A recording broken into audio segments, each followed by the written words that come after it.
Assalamualaikum warahmatullahi wabarakatuh. Salam sehat. Kembali lagi di channel saya. Kali ini kita akan berbincang dengan salah satu mahasiswa atas nama Berta, di mana adik Berta sudah melakukan penelitian tentang kekerasan dalam rumah tangga. Jadi kita mungkin berbincang-bincang santai saja terkait apa yang sudah dilakukan oleh adik Berta dalam melakukan penelitiannya. Kira-kira apa saja yang dia temukan dalam mengkaji dalam perspektif kekerasan dalam rumah tangga. Iya, Berta dalam keadaan sehat ya? Sehat Pak. Sehat ya, sehat. Jadi sekarang bagaimana? Apakah statusnya masih mahasiswa ya? Iya masih Pak. Iya, karena Berta ini baru sudah skripsi kemarin, tinggal on proses ke proses yudisium seperti itu. Ya, Berta, dengar-dengar Anda telah melakukan suatu penelitian atau riset terkait tentang kekerasan rumah tangga ya. Ya, mungkin saya ingin tanya mengapa saudara Berta melakukan penelitian yang topiknya tentang kekerasan rumah tangga. Silakan. Ya, baik Pak. Terima kasih. Jadi saya melakukan penelitian skripsi tentang kekerasan dalam rumah tangga. Pertama-tama itu karena saya cukup tertarik tentang kekerasan dalam rumah tangga ini sendiri. Terlebih lagi saya melihat di lingkup keluarga dan lingkup tetangga sekitar rumah bahwa banyak juga terjadi kasus-kasus tentang KDRT ini. Jadi saya ingin lebih memperdalam lagi tentang KDRT, lebih ingin mengetahui lagi lebih dalam tentang KDRT, sehingga saya tertarik untuk mengangkat judul ini begitu Pak. Baik. Ya, kalau tadi ya saudara Berta menyampaikan bahwa tertarik terhadap KDRT karena kita lihat banyak persoalan di masyarakat terkait timbulnya kekerasan dalam rumah tangga ya. Tetapi di judul skripsi yang sudah Anda teliti ini berbicara dari sudut pandang viktimologi. Yang mungkin perlu ada informasi kira-kira viktimologi itu apa ya? Yang mungkin bisa dijelaskan? Ya baik, terima kasih. Jadi seperti yang kebanyakan kita tahu, kalau terjadinya kejahatan, entah itu kekerasan dalam rumah tangga ataupun bukan, itu semata-mata pasti penyebabnya dari pelaku. Jadi di sini saya mengkaji dari sudut pandang viktimologi yang dilihat dari korbannya. Jadi dalam terjadinya suatu kejahatan itu bisa terjadi juga karena penyebab dari korban yang menjadi pendorong atau pemicu sehingga pelaku melakukan tindakan kejahatan, dalam hal ini kekerasan dalam rumah tangga. Oh, jadi viktimologi itu hanya ingin melihat peran korban ya. Korban. Apakah dalam kekerasan dalam rumah tangga itu apakah pemicunya bisa dari korban atau seperti apa ya? Iya, Pak. Dan ternyata hasil dari penelitian saudara seperti apa gambarannya?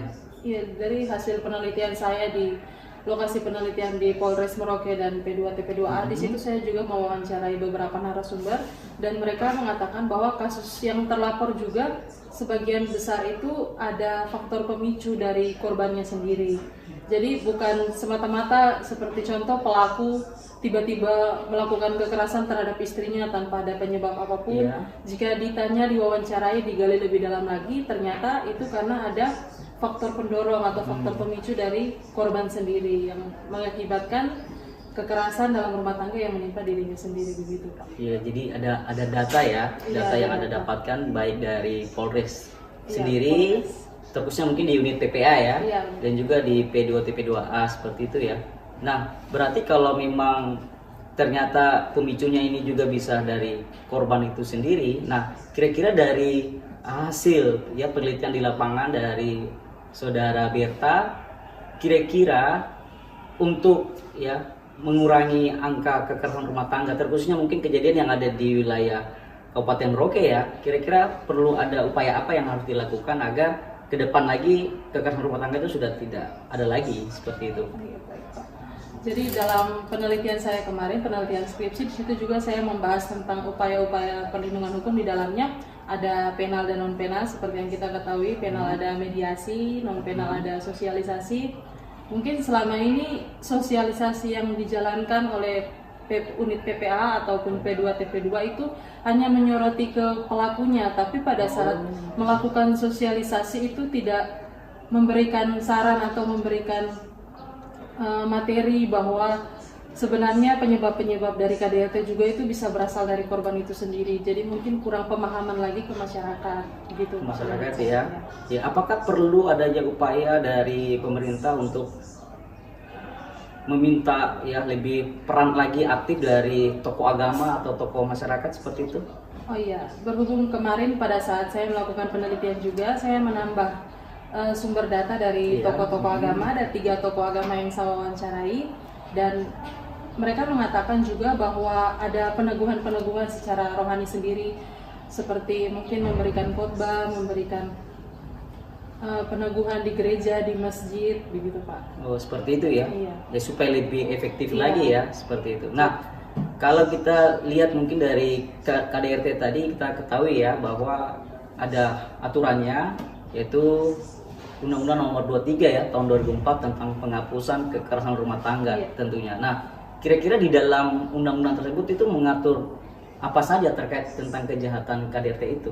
Iya, kalau di Undang-Undang Nomor 23 tahun 2004 itu pertama mungkin pasal 1-nya itu mengatur tentang pengertiannya, yang setiap kekerasan yang dilakukan terutama terhadap perempuan. Iya. Jadi kita lihat jelas kalau ini yang lebih teruntukkan untuk perempuan di Undang-Undang KDRT. Lalu ada tentang jenis-jenis KDRT juga. Iya. Di pasal 5 di situ ada kekerasan fisik, kekerasan psikis, seksual, dan penelantaran dalam Oh, rumah itu jenis-jenisnya ya Iya, yang diatur. jenis-jenis. Jadi ada kekerasan apa sih tadi, bisa diulang? kekerasan fisik, Ada fisik, kekerasan psikis, psikis, seksual, dan penelantaran dalam rumah. penelantaran rumah tangga. Nah, kira-kira dari data yang sudah didapat di lapangan, kira-kira khusus Kabupaten Merauke ini lebih banyak jenis kekerasan yang apa? Kalau lebih banyaknya di kekerasan fisik dan penelantaran rumah tangga. Ya, mungkin bisa diuraikan ya kronologinya mungkin seperti apa?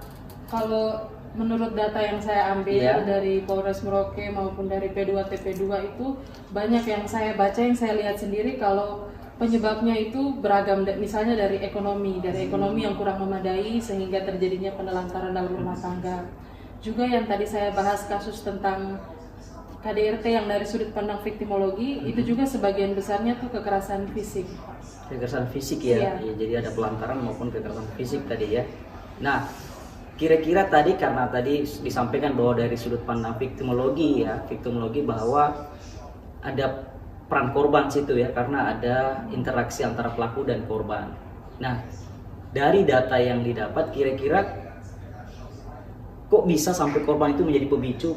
Bermula dari apa biasanya? Dari data yang didapat dari Saudara Berta. Iya, jadi dalam penelitian saya itu saya mengangkat 3 kasus tentang viktimologi ini, dan ketiga-tiganya itu merupakan penyebab dari korban. Salah satunya itu contoh seperti pemilihan waktu yang kurang tepat saat membahas sesuatu, misalnya contohnya saat pelaku atau suaminya baru pulang dari pekerjaan dalam keadaan capek, lelah, langsung disudutkan, ditanya-tanya tentang pembayaran. Contohnya kemarin kasus ada pembayaran hutang, jadi pemilihan waktunya kurang tepat saat itu sehingga memancing amarahnya.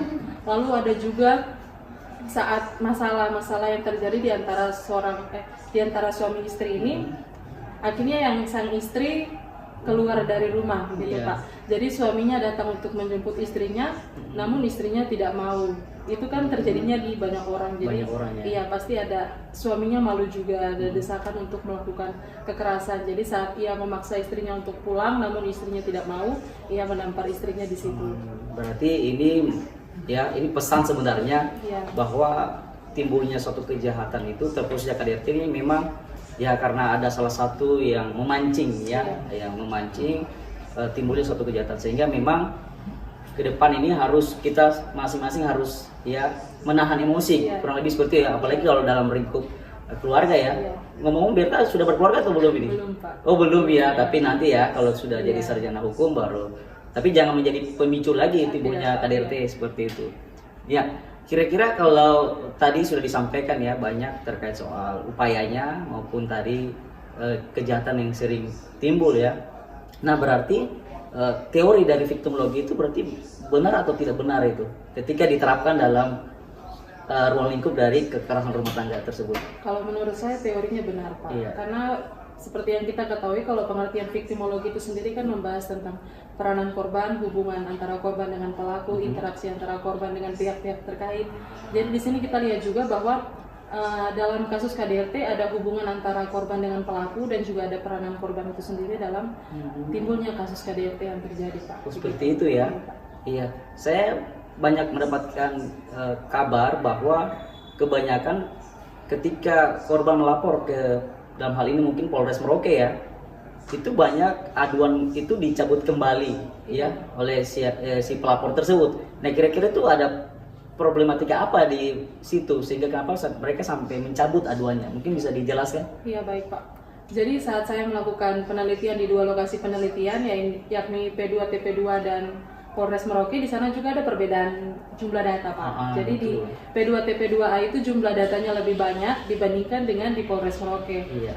Dan saat saya teliti, lihat lagi ke Polres Merauke bahwa di sana sebagian besar kasusnya itu diselesaikan secara kekeluargaan, jarang ada yang diproses dikarenakan perspektif masyarakat yang menganggap bahwa kalau suaminya atau pelaku ini, dalam hal ini ya suaminya, diproses nanti tidak akan ada lagi yang menafkahi keluarganya gitu Pak. Jadi mereka lebih memilih untuk menyelesaikan secara kekeluargaan. Namun dari Polres Merauke juga mengambil kebijakan jika pertama sudah dilakukan lalu diberikan surat pernyataan, lalu berikutnya dilakukan lagi, maka mereka tidak akan lagi menanyakan pendapat dari kedua belah pihak, langsung diproses saja seperti begitu. Seperti itu ya. Jadi banyak laporan, tapi juga tidak sedikit juga yang dicabut ya lapornya karena tadi ada pertimbangan tertentu. Nah itulah mungkin peran dari unit PPA dalam hal ini, bagaimana dalam kasus KDRT itu bisa diselesaikan secara kekeluargaan seperti itu mungkin ya.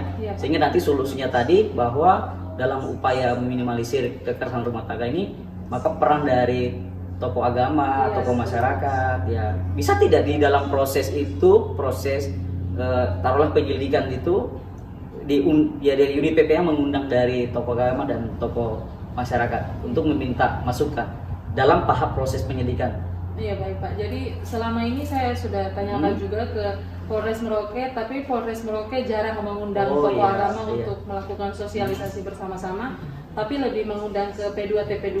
P2. Lebih menggandeng P2 TP2 ya. Bersama-sama. Namun dari tokoh agama kemarin saya sempat mewawancarai juga, mereka mengatakan kalau jika kasus KDRT yang mungkin terlapor atau dicurahkan gitu kan, biasa ada umat jemaat atau jamaah yang mencurahkan tentang KDRT itu biasanya didampingi, pertama diberikan peneguhan dulu, lalu saat kalau misalnya dari tokoh agama merasa kalau kasus KDRT ini sudah memberatkan korbannya itu sendiri, maka mereka akan mendampingi ke jalur hukum Pak, ya? Ke Polres.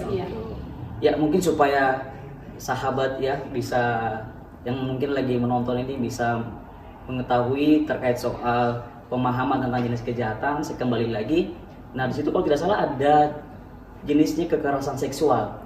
Ya mungkin supaya yang sudah berkeluarga bisa lebih paham lagi dan mengetahui sehingga menghindari tindak pidana ini. Kira-kira itu seperti apa tuh yang dimaksud dengan tindak pidana kekerasan seksual? Kalau kekerasan seksual kebanyakan itu pemaksaan hubungan seksual. Walaupun itu sudah suami istri ya? Iya, walaupun sudah suami istri, tapi pemaksaan juga termasuk dalam, juga seperti di depan umum lalu melontarkan gurauan-gurnawan pornografi. Secara verbal ya? Iya, secara verbal juga dilarang. Yang ada unsur asusilanya ya? Seperti itu. Ya, mungkin itu saja mungkin ya yang bisa kita perbincangkan ya. Jadi mungkin bisa satu kesimpulan, kira-kira pesan apa yang disampaikan agar ke depan lagi di dalam keluarga itu harus bisa harmonis ya, tidak ada lagi namanya kekerasan dalam rumah tangga lah, seperti itu. Kalau kesimpulan atau pendapat dari saya, pertama-tama saya kan belum berkeluarga, jadi belum mengetahui sebenarnya lebih dalam masalah-masalah dalam keluarga itu apa saja, tetapi dari hasil penelitian saya, dari melihat dari wawancara bersama beberapa narasumber, ada pengisian kuesioner juga. Jadi di situ saya melihat bahwa harus lebih ditanamkan lagi mungkin komunikasi, mungkin kurangnya komunikasi antara suami istri bisa menyebabkan salah paham atau mungkin yang lainnya yang saya kurang tahu Pak, karena belum ya. Namun yang saya lihat mungkin seperti itu. Mungkin nanti kalau Birta mungkin mendapat jodoh, jangan-jangan nanti skripsinya nanti yang diperlihatkan kepada calon suaminya ya. Tolong dilihat dulu dia punya skripsi ini. Jangan sampai timbul KDRT seperti itu. Ya, mungkin itu saja yang kita bisa perbincangkan. Sampai jumpa di lain waktu di video-video berikutnya. Akhir kata, wassalamualaikum warahmatullahi wabarakatuh.